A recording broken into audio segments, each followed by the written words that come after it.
နွေရာသီနဲ့စီးရဲသားမိသားစု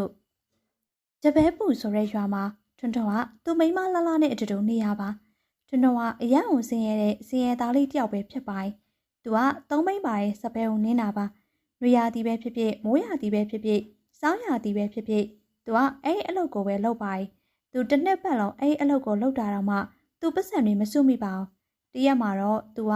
တစ်နေ့ကိုနေပူကြီးထဲမှာစပိန်နှင်ပြီးအိမ်ကိုညနေပိုင်းပြန်ရောက်လာခဲ့ပါတယ်အိမ်ထဲမှာထိုင်ပြီးတော့သူမိန်းမကိုပြောလိုက်ပါတယ်လှလိုက်ငါနင့်ကိုအိမ်လေးတစ်အိမ်တောင်မဝယ်ပြီးနိုင်ဘူးငါကြောင့်နင်တနေကုန်ဒီအပူလောင်တဲ့အိမ်ကြီးထဲမှာပဲနေရတယ်အိမ်ရလေအငှားရှင်ရလေဘာတွေလျှောက်တွေးနေရလဲအဲ့လိုမျိုးမတွေးရအောင်ကျမနာမှာရှင်ရှိနေအရာရာပြည့်စုံပါတယ်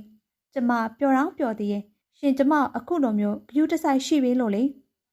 တကယ်ကိုကျမရှင်ကိုချစ်ပါရဲ့ရှင်ကတနေကုန်နေပူကြီးမှာစပိန်နေရတကယ်ဆိုရင်ကျမထက်ရှင်ကပိုပင်ပန်းတာကျမတနေကုန်အိမ်ထဲမှာပဲနေရကျမထက်ရှင်ကပိုပြီးပူတာပါကျမအမြဲတမ်းဂရုတစိုက်ရှိပြီလို့ကျေးဇူးပါနော်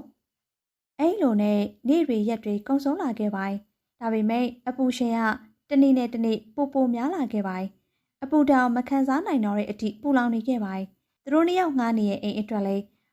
ပတ်စံကတစ်လောက်1000ပေးရတာပါဒါပေမဲ့သူတို့က2လလောက်တည်းကပတ်စံမပေးနိုင်ခဲ့ပါဘူးအဲ့အတွက်ကြောင့်အိမ်ပိုင်ရှင်ကသူတို့ကိုအိမ်ပေါ်ကနေမောင်းချလိုက်ပါတယ်သူတို့နှစ်ယောက်လုံးအိမ်ပေါ်ကနေဆင်းသွားရတော့တာပေါ့ရင်ကဆိုရင်အပူတောင်ရှောင်ဖို့ငါတို့မှအိမ်တစ်လုံးရှိတယ်ဒါပေမဲ့အခုငါတို့နှစ်ယောက်လုံးလမ်းဘေးရောက်လာပြီခဏလေးကျမမှပတ်စံနဲ့စုထားရှိရယ်လှလှဈေးထဲမှာရွက်ဖြင့်တဲလေးတစ်ခုကိုဝဲလိုက်ပါတယ်ပြီးတော့အပင်ကြီးကြီးအောက်မှာရွက်ဖြင့်တဲလေးကိုထိုးလိုက်ပါတယ်သူတို့လင်မယားနှစ်ယောက်အတွက်ပေါ့ဘလို့လဲကျမရဲ့အကြံဉာဏ်ကောင်းတယ်မလားကျမတို့အိမ်မငားနိုင်သေးဒီမှာပဲနေကြမယ်လေအရာရာအားလုံးအဆင်ပြေသွားမှာပါစိတ်မပူနဲ့ကျမရှင့်နာမှာအမြဲတမ်းရှိတယ်ဘယ်ဆိုးလို့လဲနေရတော့တော်တော်တွေးတတ်တာပဲသူတို့ကအဲ့ဒီရွက်ဖြင့်တဲလေးမှာနေလိုက်ကြပါဦးတယ်သူတို့နေရဲ့တဲလေးရဲ့အရှိမအိမ်အကြီးကြီးတစ်လုံးရှိပါတယ်အဲ့ဒီအိမ်ကြီးတစ်လုံးထဲမှာဒေါ်မြနေပါတယ်အဲ့ဒီအဖွားကြီးကစင်းရဲသားတွေကိုအယမ်းမုန်းပါတယ်အမလေးရှင်ဖို့ကောင်းလိုက်တာဒီလောကကြီးမှာစင်းရဲသားတွေကဘာလို့ရှိနေရလဲမသိဘူးအဲ့ဒီစင်းရဲသားတွေကရောက်လာတဲ့မြစ်ပတ်တာတွေစလုပ်တော့တယ်ဘာဖြစ်လို့လဲသူတို့ကငါ့အိမ်ရှိမှလာပြီးတော့မျက်စိနောက်နေရလဲမသိဘူးအဖွားကြီးပြောတဲ့စကားကိုထွန်းထွန်းနဲ့လှလှတို့ကကြားသွားခဲ့ပါတယ်သူတို့မှဘာမှပြန်ပြောဖို့အင်အားမရှိပါဘူးအဲ့ဒီအတွက်ကြောင့်သူတို့တွေတူတူတိတ်တိတ်ပဲနေလိုက်ကြပါတယ်အဲ့လိုနဲ့တဖြည်းဖြည်းနေ့တွေရက်တွေကြာလာခဲ့ပါတယ်တခုတော့ညမှာတော့ထွန်းထွန်းနဲ့လှလှတို့ကသူတို့ရဲ့ရွက်ဖြင့်တဲလေးမှာအိတ်နေပါတယ်အဲ့ဒီအချိန်ဒေါ်မြရဲ့အိမ်ကနေအတန်ကိုကြားခဲ့ရပါတယ်အဲ့ဒီအတန်ကတော့ငိုတန်တစ်ခုပါငါထင်တရားရောက်ငိုနေရတဲ့တူတယ်ပြီးတော့အိမ်ရှိအိမ်ကအတန်ကြားရတာငါသူ့ကိုနှိုးလိုက်တဲ့နဲ့ဘာဖြစ်လဲမသိဘူးငါသွားကြည့်မှအဆင်ပြေမယ်နဲ့တူပါရဲ့ဟုတ်တယ်ငါနှိုးလိုက်တော့မယ်ဒီမှာရှင်အကိုကြီးထပါအောင်အကိုကြီးထပါအောင်ဒီလောက်ပွိုင်းနေတဲ့နေရာဒီမှာအိတ်ဖို့ဘလောက်ခက်ခဲနေလဲနေမသိဘူးလားဘာဖြစ်လို့ငါ့ကိုနှိုးလိုက်တာလဲအနေများတို့အိမ်ကနေငိုတန်ကိုကြားနေရပါရဲ့သူတို့ခက်ခဲတကူကူဖြစ်နေရလားမသိဘူးသူတို့အိမ်မှာယောက်ျားသားတွေလည်းတယောက်မှမရှိဘူးအကောင်လုံးအပြင်သွားလဲကျမတွေ့လိုက်တယ်သူနဲ့သူ့ရွှေမှာပဲရှိရဲ့ကျမတို့ကုညီလိုအပ်မယ်နဲ့တူပါရဲ့ဒါပါကျမတို့သွားကြည့်အောင်တခုခုဖြစ်နေရလားမသိဘူးငါတို့သွားလို့အဆင်ပြေပါမလားငါတို့သွားတာကိုကြိုက်ပါမလားသူကအရန်ချမ်းသာတယ်ငါတို့လိုစင်းရဲသားတွေရဲ့အကူအညီကိုယူပါမလားရှင်ရလေအခုချိန်မှာဘာပြောနေရလဲကျမတို့ကကုညီပေးတဲ့နဲ့ထင်တယ်လေလာပါသွားရအောင်လူမှုရေးလည်းရှိသေးရဲ့လေမင်းပြောတာမှန်ပါတယ်သွားကြည့်ကြမယ်တစ်ခါတော့ကြည့်ပြီးတော့အခြေအနေကိုကြည့်ကြတာပေါ့သူတို့နှစ်ယောက်လုံးကဒေါ်မြရဲ့အိမ်ထဲဝင်သွားခဲ့ပါတယ်အဲ့ဒီအချိန်ဒေါ်မြသူ့ရဲ့ချွေးမဖတ်ပြီးတော့ငိုနေရပေါ့သူ့ရဲ့ချွေးမကိုဝင်ကြီးနဲ့လေသူတို့ပုံစံကြည့်ရတာသူ့ရဲ့ချွေးမသတိမိနေပုံမှာပဲအနီမြကြီးဘာဖြစ်လို့လဲငါချွေးမကိုဝင်ကြီးနဲ့အခုသူသတိလစ်နေလို့ဘာလို့ရမလဲငါမသိဘူးစဉ်းစားလို့လည်းမရဘူး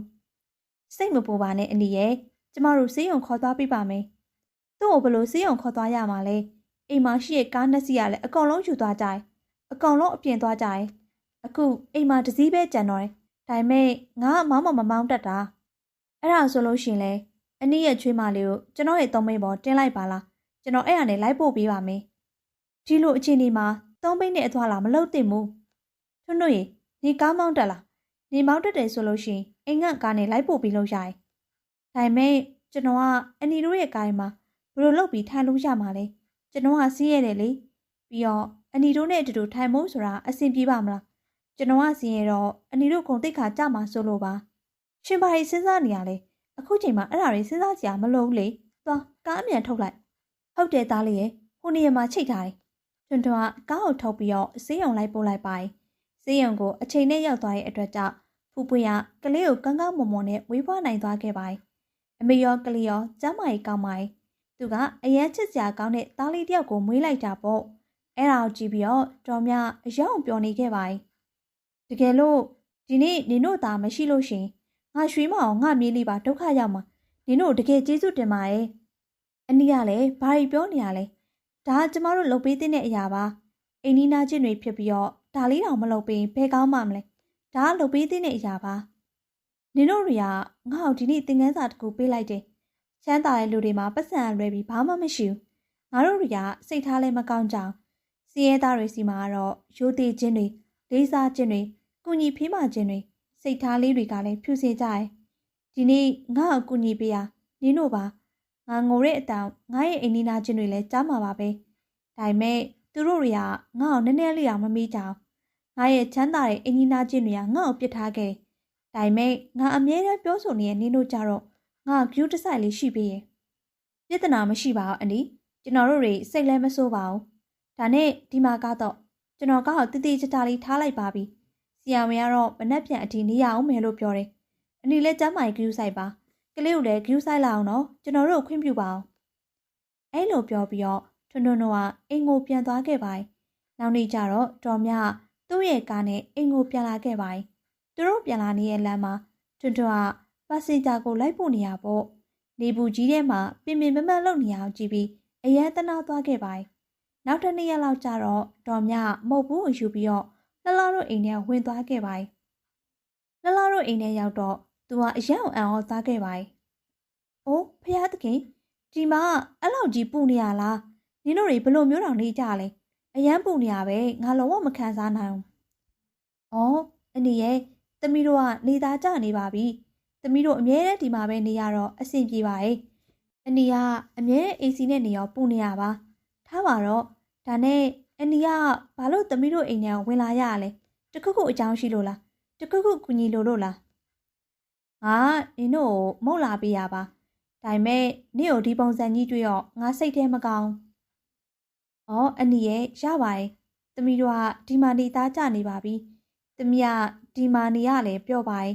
သမီးယောက်ျားထိုင်းနေရမှာပဲသမီးကနေမှာပါသူထိုင်းနေရမှာပဲပျော်ပျော်လေးနေလိုက်မယ်မဟုတ်ရင်သမီးယောက်ျားစိတ်မကောင်းဖြစ်သွားလိမ့်မယ်သူတို့ကတကယ်ကိုစိတ်ကောင်းရှိကြတာပဲသူတို့တွေကငါ့ကိုလည်းကူညီပေးရဲ့ငါအနေနဲ့လည်းသူတို့နည်းနည်းလောက်ကူညီပေးလိုက်မယ်ငါကူညီပေးလိုက်တဲ့ဟာသူတို့အတွက်အဆင်ပြေသွားနိုင်ပါရဲ့ငါလည်းစိတ်ချမ်းသာရမယ်သူတို့အတွက်လည်းအဆင်ပြေသွားတာပေါ့တော်မြမုတ်ဘူးပေးပြီးတော့အဲ့ကနေပြန်သွားခဲ့ပါပြီးတော့တော်မြအိမ်ကိုရောက်လာတော့သူ့ယောက်ျားနဲ့သူ့ရဲ့သားတွေကိုသူတွေ့ခဲ့ရပြီးအားလုံးကိုပြောပြလိုက်ပါသူတို့တွေကတိုင်ပင်ပြီးတော့ထွန်းထွန်းကိုကားဆရာအဖြစ်အလုပ်ခန့်လိုက်ပါထွန်းထွန်းကအလုပ်ရတော့အရန်ကိုပြောနေရပေါ့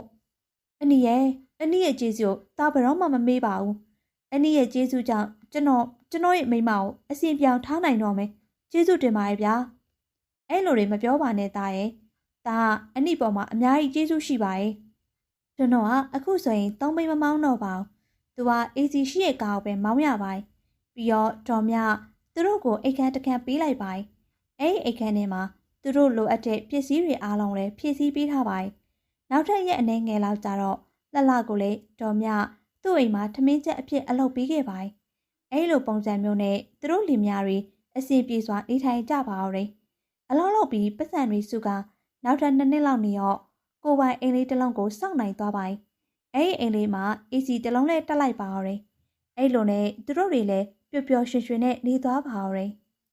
အခုလိုမျိုးစိတ်ဝင်စားကြကောင်းတဲ့ဗီဒီယိုလေးတွေကိုကြည့်ချင်နေဆိုရင်တော့အခု channel လေးကို like and subscribe လေးလုပ်ထားဖို့မမေ့ပါနဲ့နော်နောက်ထပ်လေးစိတ်ဝင်စားကြကောင်းတဲ့ဗီဒီယိုလေးတွေနဲ့အတူပြန်လာခဲ့ပါအောင်မေ